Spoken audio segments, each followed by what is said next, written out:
Labas vakaras, mėlyjeji klausytojai. Šiandien jums pasieksiu pasaką apie labai pamėgtas suomių pirtis. Taigi, pasaka. Pirtelė prie ežero ir ramus vakaras. Toli šiaurėje yra šalis, kur miškai dideli, ežerai tylūs, o vakarai ateina lėtai. Toje šalyje žmonės sako, kad skubėti nereikia, nes viskam ateina savas laikas. Tai Suomija. Ten gyveno berniukas vardu Lukas.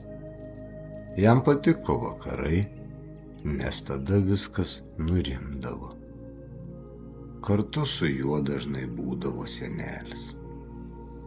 Senelis, kuris daug matė, daug žinojo ir kalbėdavo labai ramiai. Dienai pasibaigus, Lukas su seneliu ėjo miško takeliu link pirties. Takelis buvo minkštas, nuo spyglių, o aplink stovėjo aukštos eglės. Suomijoje miškų tiek daug, kad jie prasideda vos už namų ir tęsiasi labai toli. Pirtelė stovėjo šalia ežero.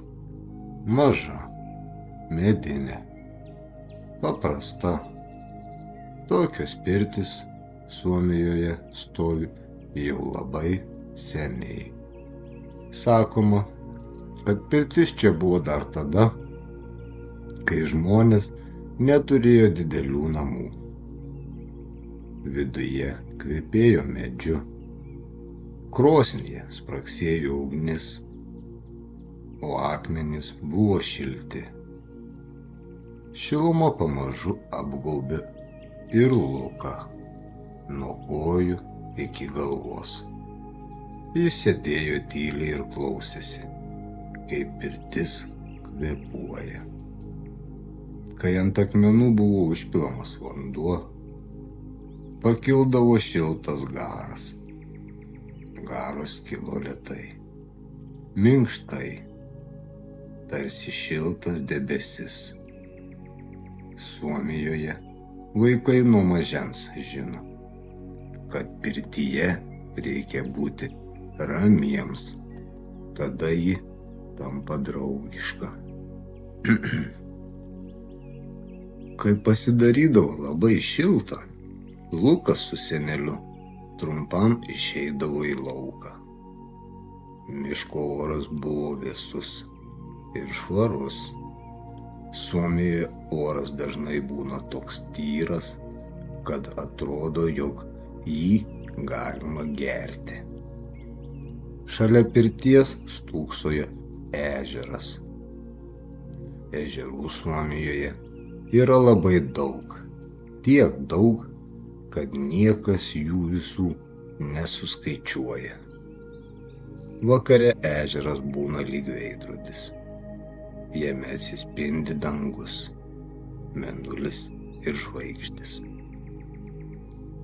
Lukas ilgai žiūrėdavo į vandenį, o jo mintys tapdavo lėtos ir lengvos. Senelis sakydavo, kad taip ežeras padeda dienai užmigti. Po pirties Lukas jausdavosi pavargęs, bet laimingas. Suomijoje žmonės tiki, kad po pirties miegas ateina greičiau, o sapnai būna šviesūs. Miškas aplink pirtį pamažu nurimo. Medžiai stovėjo ramus, paukščiai jau miegojo, o vėjas tapo toks tylus, kad jo beveik nesigirdėjo. Virš Suomijos miškų pakibusi naktis užliejo ežerą, švelnia šviesa.